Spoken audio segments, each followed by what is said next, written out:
দ্রুত বিয়ে হওয়ার পরীক্ষিত 3টি আমল রয়েছে। এই 3টি আমল যদি আপনি করতে পারেন, আল্লাহ পাক রব্বুল আলামিন দ্রুত ব্যবস্থা করে দিবেন আপনার বিয়ের জন্য। অনেক সময় দেখা যাচ্ছে যে অনেকে ব্ল্যাক ম্যাজিক করে, কুফরি কালাম করে বিয়ে বন্ধ করে রাখে। এই ক্ষেত্রে অবশ্যই আপনি 5 ওয়াক্ত নামাজ পড়বেন, নামাজের পরে আয়াতুল কুরসি আর চারকুল পরে আপনি বুকে ফু দিবেন, হাতে ফু দিয়ে পুরো শরীরে হাত বুলিয়ে দিবেন, আপনার শরীর বন্ধ থাকবে। এরপর আপনি 3টি আমল করবেন। নাম্বার 1, 1 নম্বর আমল হচ্ছে 5 ওয়াক্ত নামাজ মাস্ট বি পড়বেন। নামাজের পরে আপনি 100 বার দুরূদ শরীফ পড়বেন, 100 বার ইস্তেগফার পড়বেন। দুরূদের ভিতরে ছোট্ট দুরূদ হচ্ছে সাল্লাল্লাহু আলাইহি ওয়াসাল্লাম, এটা 100 বার পড়বেন। আস্তাগফিরুল্লাহ আস্তাগফিরুল্লাহ। এই ইস্তেগফারের ফজিলত অনেক বেশি।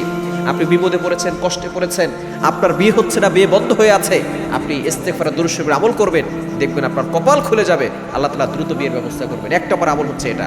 নাম্বার 2, 2 নম্বর আমল হচ্ছে পবিত্র কোরআনুল কারীমের একটি আয়াত, এটা হযরত মূসা আলাইহিস সালাম পড়েছিলেন। হযরত মূসা আলাইহিস সালাম যখন কঠিন বিপদে পড়েছিলেন, তিনি মিশর থেকে মাদিয়ান শহরে চলে গেলেন। তখন তার থাকার ব্যবস্থা ছিল না, খাবারের ব্যবস্থা ছিল না। তখন তিনি একটি দোয়া পড়েছিলেন। আল্লাহ পাক রব্বুল আলামিন এই দোয়াটি কোরআনে কোট করেছেন। এই দোয়াটি পড়ার বদৌলতে আল্লাহ পাক রব্বুল আলামিন মূসা আলাইহিস সালামকে শুআয়ব আলাইহিস সালামের বাসায় কাজের ব্যবস্থা করেছেন, থাকার ব্যবস্থা করেছেন। শুধু তাই নয়, মূসা আলাইহিস সালামের মেয়ের সাথে, শুআয়ব আলাইহিস সালামের মেয়ের সাথে মূসা আলাইহিস সালামের বিয়ের ব্যবস্থা করেছেন। এই জন্য অবশ্যই এই দোয়াটা পড়বেন। এটা 20 নম্বর পড়া, 7 নম্বর পৃষ্ঠা, 7 নম্বর লাইন, সূরা কসসের 24 নম্বর আয়াত। রব্বি ইন্নী লিমা আনজালতা ইলাইয়া মিন খায়রিন ফাকির।